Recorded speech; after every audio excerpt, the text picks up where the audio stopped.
Hello everyone, good morning. সবাই কেমন আছো? তো আজ আমি খুব এক্সাইটেডের জন্য ভোর 6টার সময় ঘুম ভেঙে গেছে। আর ঘুম আসলো না তো আসলোই না, আর আমি বুঝতে পেরে গেছি আর ঘুম আসবে না। ল্যাট খেলাম অনেকক্ষণ, কিন্তু তাও আসলো না। দেখো, কোথাও একটা যাওয়ার যদি কোনো কথা হয় তো অটোমেটিক চোখ থেকে ঘুমটা উড়েই যায়। হ্যাঁ, ঘুমটা অটোমেটিক পূরণ হয়ে যায়, ভোরবেলা ঘুম ভেঙে যায়। তো আজ হচ্ছে 22 তারিখ।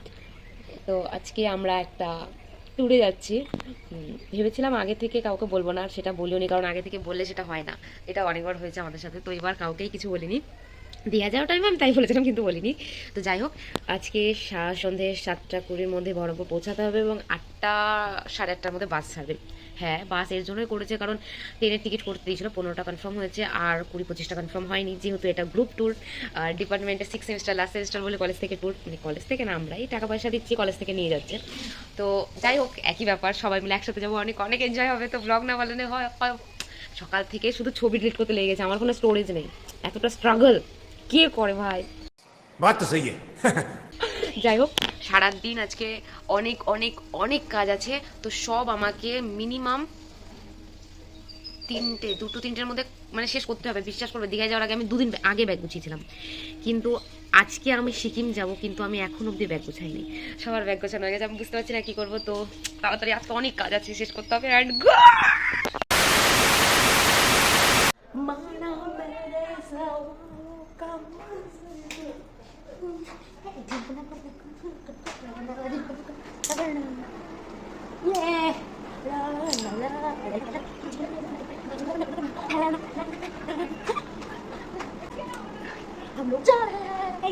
इतने तेजस्वी लोग हैं हमारे पास।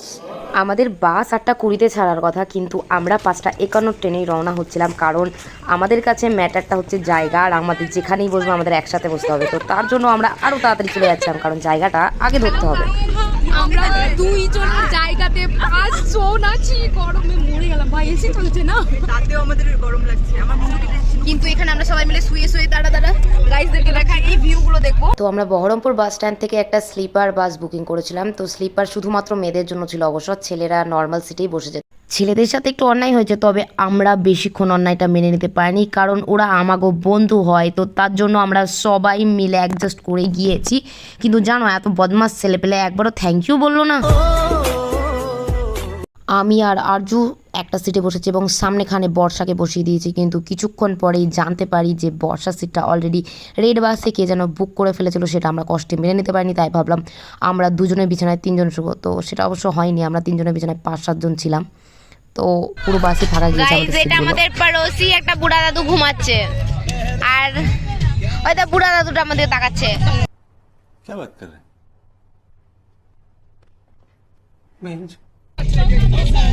Tata tata tata tata tata. আমাদের পড়োসি এটা পোল্ট্রি ফার্ম, এটা ব্রয়লার মুরগি, এটা দেশি পোল্ট্রি, আর পিছনেটা বিদেশি। আমাদের এদিকে পোল্ট্রি মুরগি বানাচ্ছে, এত সুন্দর দেখতে। আমরা এদিকে ছেলেগুলো কই, ছেলেগুলো একটু সর, একটু দেখাচ্ছি। ভালো করে লে। আমি ফার্স্ট, আমি চলে আসবো। তো আমরা যখন যাচ্ছিলাম ফারাক্কা ব্রিজ হয়ে যাচ্ছিলাম, তো আমার জীবনে দেখা এটাই প্রথমবার ফারাক্কা ব্রিজ। চারিদিকে একটু অন্ধকার ছিল, তো তাই ঠিক মতন ভিডিওটা হয়নি। রাত 12টা 18-র সময় হাইওয়ের পাশে একটা ধাবাতে দাঁড়াই এবং সবাই নিজের খাওয়া দাওয়া করার জন্য সেখানে দাঁড়িয়েছিল। তো আমরা সেদিনকার বাড়ি থেকে টিফিন নিয়ে গিয়েছিলাম। একটা ছেলেপেলে টিফিন নিয়ে যায়নি, যেটা ছেলেদের স্বভাব। তো আমাদের কাছ থেকেই ভাগ বসিয়ে বসিয়ে সবগুলো খেয়েছে।